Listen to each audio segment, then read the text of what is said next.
Now we are going to discuss section 29 of the CRPC, that is about sentences which magistrates may pass. First subsection is, in the case of magistrates, the court of chief judicial magistrate may pass any sentence authorized by law except a sentence of death or imprisonment for life or imprisonment for a term exceeding 7 years. तो क्या सजा पास कर सकती है? Up to 7 years. CJM court, chief judicial magistrate. The court of a magistrate of the first class may pass a sentence of imprisonment for a term not exceeding 3 years. Up to 3 years. देखिए, CJM court तक, high court, court of session and court of chief judicial magistrate, fine के regarding कोई भी limitation नहीं है. लेकिन if we talk about judicial magistrate first class, तो वहां देखिए फाइन की भी एक लिमिटेशन डिटरमाइन करती है, end of fine not exceeding 10,000. 10,000 रुपए से ज्यादा फाइन भी इम्पोज नहीं कर सकता. कौन? Judicial magistrate first class, JMIC.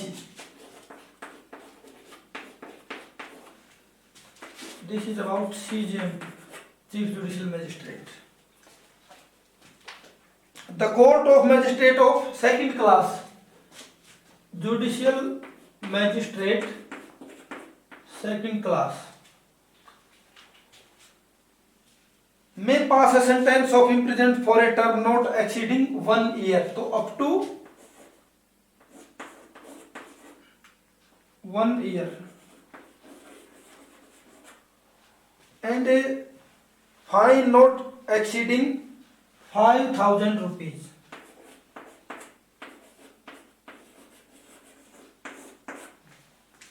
₹5,000 से ज्यादा फाइन नहीं लगा सकता और 1 वर्ष से ज्यादा कारावास की सजा पास नहीं कर सकता. Now subsection 4, the court of chief metropolitan magistrate shall have the powers of the court of chief judicial magistrate. अब CMM, चीफ मेट्रोपॉलिटन मैजिस्ट्रेट, किसके बराबर? चीफ जुडिशियल मैजिस्ट्रेट, CJM के बराबर की सजा दे सकता है. जो CJM की पावर है वो CMM की पावर है. And that of metropolitan magistrate the powers of court of a magistrate of the first class. और जो मेट्रोपॉलिटन मैजिस्ट्रेट है, that is about judicial magistrate equal to judicial magistrate first class.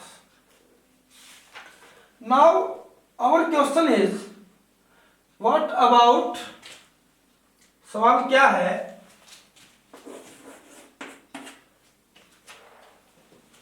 Special judicial magistrate and special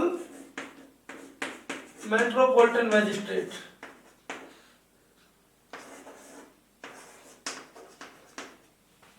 इनके बारे में क्या, इनकी power क्या है? भैया आपने प्रावधान पढ़ा या नहीं पढ़ा? You have read that there shall also be, अगर गवर्नमेंट चाहे तो special judicial magistrates as well as special metropolitan magistrates. तो अपनी रिसर्च को कंटिन्यू रखिए और इनकी सेंटेंसिंग की पावर क्या है ये हमें, जब भी आप ये वीडियो देखें, इसके कमेंट में जरूर लिखें. खैर, now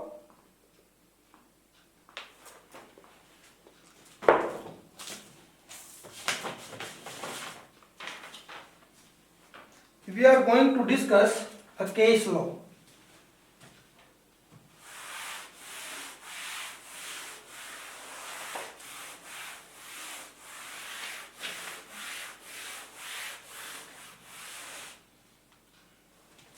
and the case is State of UP versus Khushiram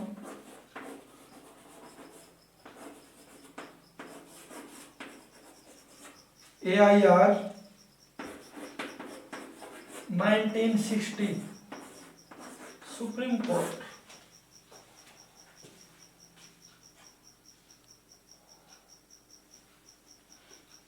इसमें केस में एक सवाल आया कि क्या किसी स्पेशल या लोकल लॉ में कोई मैजिस्ट्रेट सेक्शन 29 में दी गई सेंटेंसिंग की लिमिटेशन को बढ़ा सकता है।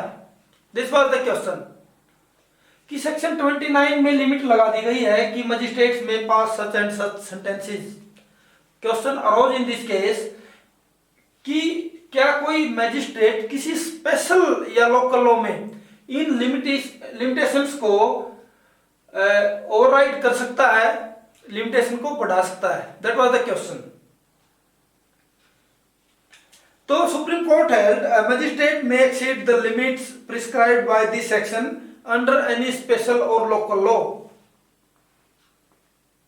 if it so provides।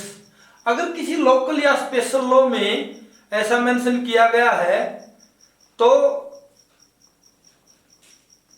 Magistrates अपनी इस पावर को इंक्रीज कर सकता है। इसलिए section 21 of prevention of food adulteration act authorise करता है किसी भी मजिस्ट्रेट फर्स्ट क्लास को कि वो सेक्शन 29 में जो लिमिटेशंस दी गई है उनसे ज्यादा सेंटेंस पास कर सकता है। तो it was held in this case that a sentence is limited under section 29 may be superseded by any special or local law। Now another question arises that if for any offense, मान लिया किसी अपराध के लिए जो sentence है या punishment है दैट इज हो सकती है कि सेंटेंस इज फॉर 5 years 5 साल की सजा है किसी भी ऑफेंस में, फॉर एग्जांपल इम्प्रिजनमेंट, और जेएमआईसी की जो पावर है that is up to 3 years। दो अलग अलग चीजें हैं। जेएमआईसी कितनी सजा दे सकता है? 3 साल तक की, लेकिन अपराध में सजा का प्रावधान कहां तक है? 5 वर्ष तक, 5 साल तक की सजा का है।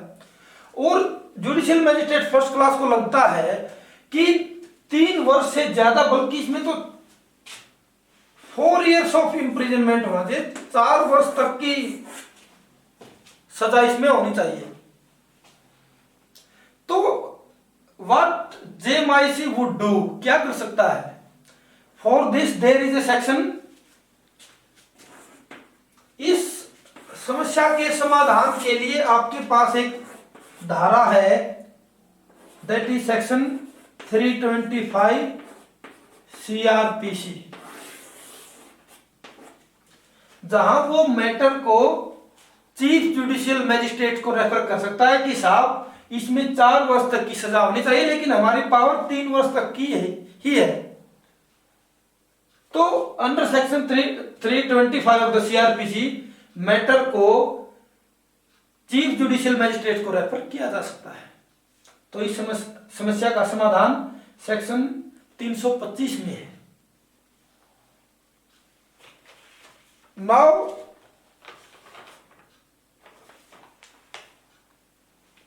अ केस, एक देखिए दूसरी भी एक समस्या और है। प्रॉब्लम क्या है? Under 138 NI act, negotiable instrument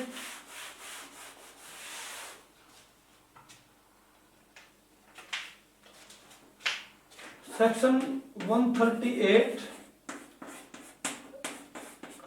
NI act, यहां प्रोविजन है कि चेक से डबल अमाउंट तक जो ट्रायल कोर्ट है वो पास कर सकती है। This is the court of judicial magistrate first class. ये जेएमआईसी की कोर्ट होती है और इसमें चेक की डबल अमाउंट तक करने का प्रावधान है। तो then question arises, can a court of judicial magistrate pass a fine more than 10,000 rupees? देखिए, इसका समस्या का समाधान आज आपके पास है और वो कैसे है कि सेक्शन 143